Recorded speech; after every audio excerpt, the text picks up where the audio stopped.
Say your name. Mike Hunt. Mike Kinsbaugh. Trey West. Andrew Borskin. Garrett Blacknott. Tony Crocker. Preston. Prego, intrarrete la mia cucina. Or, if you're English or American, please come into my kitchen.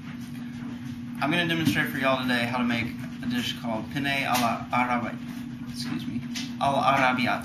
This is a spicy spaghetti dish that I had while I was in Italy, and one that I found a recipe for once I was back in the States. First of all, I've cut up a lot of the vegetables already. You need 1.5 pounds of tomatoes for every pound of pasta you're going to use. I'm going to make 2 pounds of pasta because I have a lot of guys here to eat. Then you need 3 cloves of garlic and an onion if you want, which I'm going to get out of here. Putting the onion in the fridge helps it not to irritate your eyes as much. So I'm going to finish the preparation, cutting up the rest of the vegetables, and then get started cooking.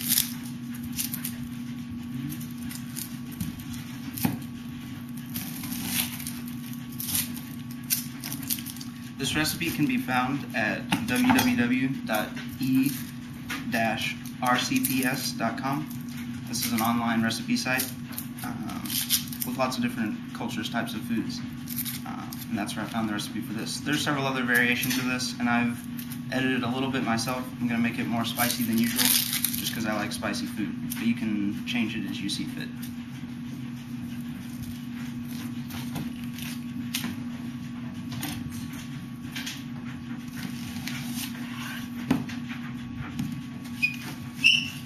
Now I'm cutting the onion with a chef's knife, and we're just going to finely dice this, which is like small cubes.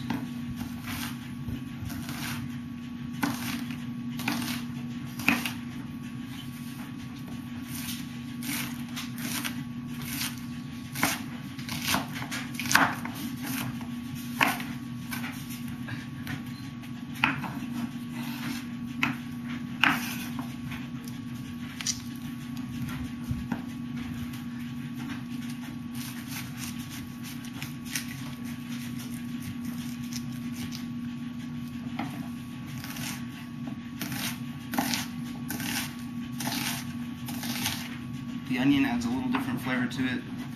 Like I said, it's optional though if you don't like it. I've already cut up most of the garlic. You want that to be minced, which is cut really finely into really tiny pieces. And I'm going to cut up 2 more cloves of garlic. That's how it's packaged. To break the clove, hit it like that with a knife. And that's the easiest way to peel off the outer leaves that you don't want.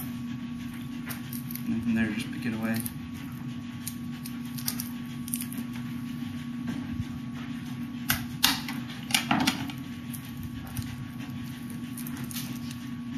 And I said that putting it in the fridge helps a little bit, but my eyes are still watering somewhat. My favorite part of cutting onions, for sure. Here's mincing the garlic.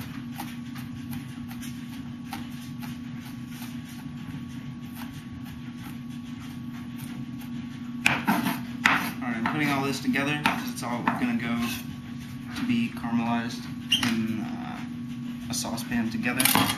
Now I'm going to cut up the rest of the tomatoes. I'm going to use a sharp steak knife for this. Use that or a paring knife. The chef's knife is a little unwieldy for something softer like the tomato.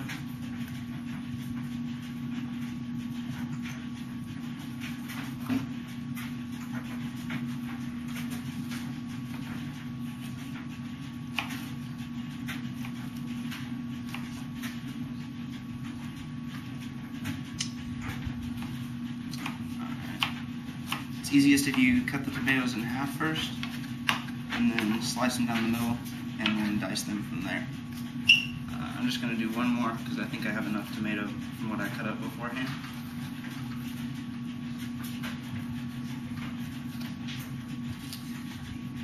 Then slice it lengthwise.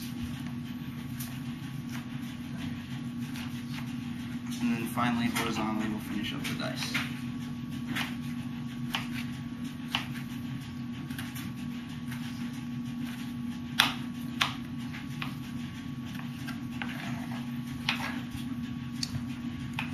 the last preparation I need to do is cutting the serrano pepper. This is how I'm making it spicy. I'm also going to add some red pepper flakes and a few other spices, but the serrano is the main one. Similar flavor to a jalapeno, a little more nuanced and spiced in a smaller volume, and a flavor that's a little better for European cuisine, whereas the jalapeno is mainly for Mexican. I'm going to slice that down the middle, and I'm going to use the seeds because I like it spicy, like I said. If you don't like spicy as much, then you can pull that inside flesh out and dispose of the seeds as well.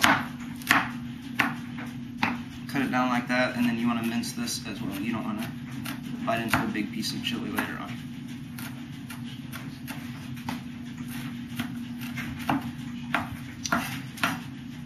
Alright, I'm going to put all of this in the saucepan and set it to simmering for a while. It needs to simmer for about 20 to 30 minutes. That lets the tomatoes render down, and before that I'll also put the garlic and onion to a golden brown. Add that all together, and after it simmers for about 30 minutes, we'll come back. We're going to turn off for a second, and I'll also have the pasta boiling on the stove when we come back. So bear with me for a second. Thanks.